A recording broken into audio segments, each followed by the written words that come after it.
Welcome to Centripetal Tarot. I'm doing a moon reading. We're going to start doing one moon reading a month on the channel, and maybe even possibly more. I'm not sure, but this month we've already, this is a post full moon and Cancer moon reading, so it's post moon. And then next month we can get into the full moon when it arrives again. Right now we have post wolf moon. It was called the wolf moon.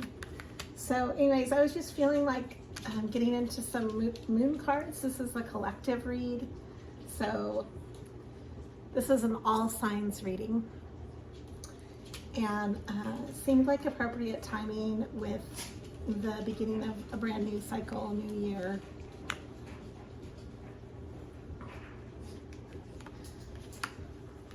The end of a tough cycle approaches. This is a Capricorn card, and the moon is getting ready to go into Capricorn. So right now it's in Sagittarius, and it's getting ready to transition this weekend into Capricorn and Aquarius. It is at a very waned position right now. So anyways, this reading encompasses just a basic moon read for the month of January. And whenever you find it is fine, apply it as you see fit. Let's do that. It's kind of an open-ended reading. Just was feeling the energy. So it's saying here, when I pull these cards, I'm going to go directly from the moon cards because they always have really nice messages. I like their messages. If you don't have this deck, it's a great deck of cards to own. You can just, pull answers about things that just give you insight from a lunar or intuitive side of the brain. So that'd be the more feminine side of the brain, the more receptive side of the brain.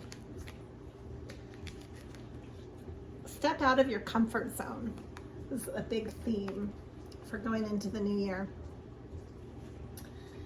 Going into February. I've got here the Wheel of Fortune came up. I'm drawing from a couple of decks, the Naked Heart and an Oracle deck as well. So, and there's a feeling of divine protection going on that is kind of like a sacred protection. Here's the Oracle card that came up, divine protection. There's a pair of swans, and the other Oracle messages that came up for this is surrender, as well as kindred spirits. These are really nice.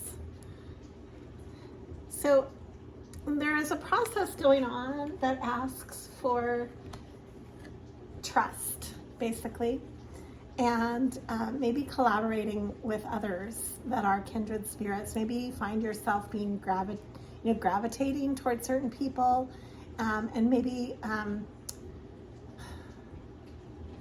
being more aloof with other people, and that's okay.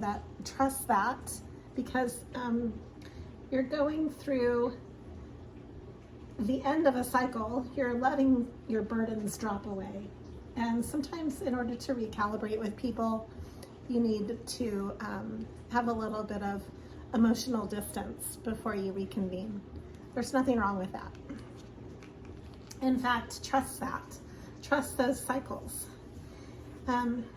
Taking time to breathe out, taking time to breathe, just reminding ourselves of how you can change your breathing patterns to shift your mental awareness. Sometimes I know on the personal level, sometimes I hold my breath when I'm stressed out, and then it's just a good reminder to just simply do a breathing technique. If you know of a good breathing technique, there's so many different yoga breathing techniques out there. There's different left, right brain, balance breathing, any of those breath work modalities that you can tap into to help yourself to balance is really great to have as a tool. And I would highly recommend that right now, just because there's so many changes going on right now. And the energy is really transitional. So we have here, be bold and make the first move.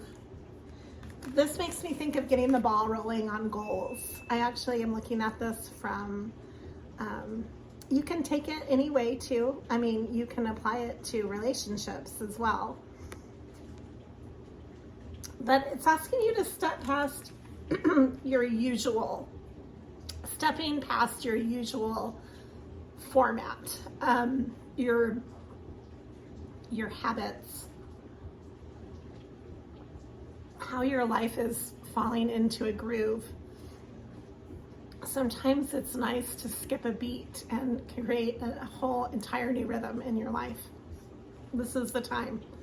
This is the time to step out of your comfort zone, get the ball rolling on, make a list of everything that you would like to accomplish this year and then go for it.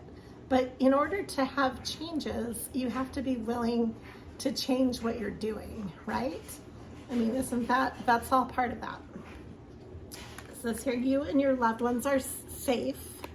This is Moon in Cancer, very appropriate. Because it is scary to make changes in our life. That's one of the biggest hang-ups right there, is just feeling like it's not a safe time. People will react around me and it'll rock the boat with relationships or whatnot. A lot of changes that we want to put into motion, we often weigh these against the rhythms of other people around us, right? I mean, how can you not do that unless you live on an island and you're a complete hermit? So that's just a factor, and that's why going inward is so important, and taking the time to meditate, and also just being really true to yourself, disentangling some of that, disentangling your own self-talk in order to reestablish and feeling secure in going forward is a big challenge. I get that. This card is saying to meditate. This is ruled by Pisces. Contemplate and meditate. Give yourself space to really perceive what it is that you want to be doing. Rather than just jumping right in or taking other people's advice. Not everybody is going to feel comfortable with the way you challenge yourself, first of all. That's right away something to be aware of is, often when we challenge ourselves and we want to push past our comfort zone, then all of a sudden other people are uncomfortable and let us know. But having a sense of emotional distance with our decisions and with others helps create that safety net of letting kind of a divine protection step in. Not everybody is on the same path as you. Not everybody is going to take the same challenges that you're going to take. And therefore, they're not going to be able to give you the advice that you need of when to move forward and when to hold back. That's between you and spirit, right? That's between you and whatever you call your God.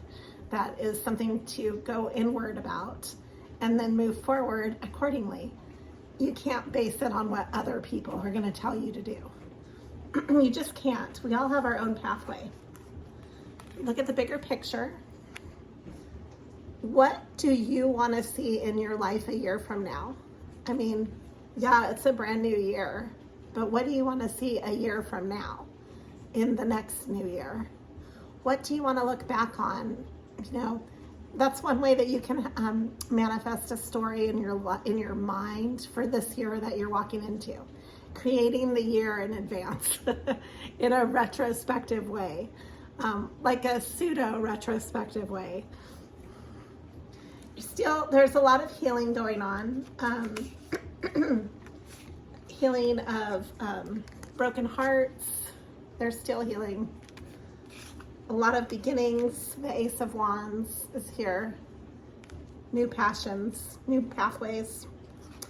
and the essence of stability and truthfulness, mental clarity. We've got the Heart of Swords and the Heart of Pentacles. This is earth and air. This is from the Naked Heart Tarot deck. This is fire and air.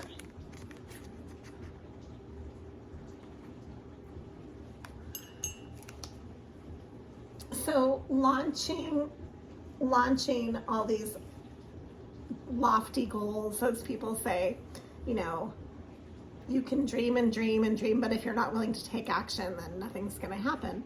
So another device to do is to break down your goals into smaller steps so they don't seem so overwhelming, because I think a lot of us get overwhelmed this time of year.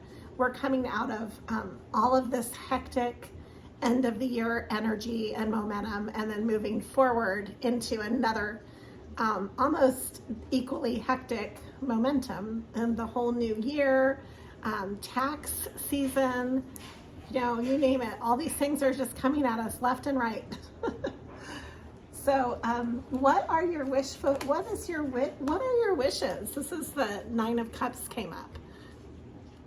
Ask yourself, you know, what do you really wish for? That's what the Nine of Cups encompasses. It's like wishing on a star and being able to follow it and actually see it through.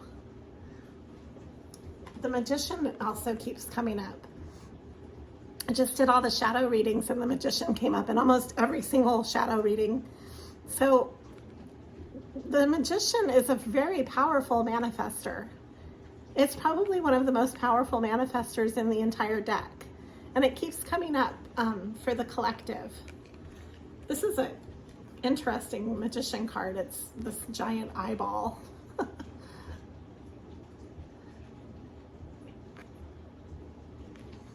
So take the time to really see a different perspective.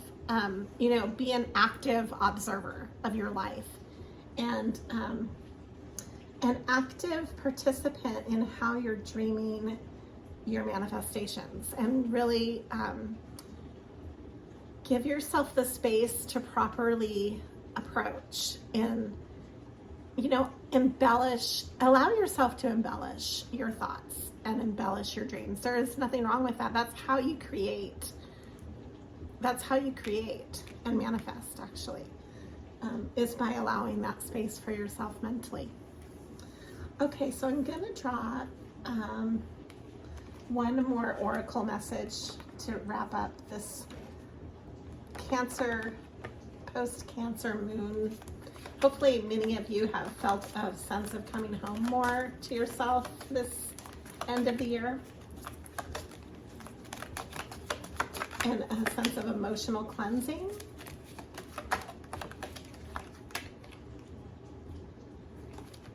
So getting back to innocence. A lot of new beginnings around the corner. What are you creating for all of your new beginnings? This is the time to get your seeds ready, because then you'll be planting them in the earth. You know, springtime is right around the corner. And I'm going to leave it on this message right here. Thank you for liking and subscribing to Centripetal Tarot. I will be posting regular moon readings for the general collective. Have a wonderful day.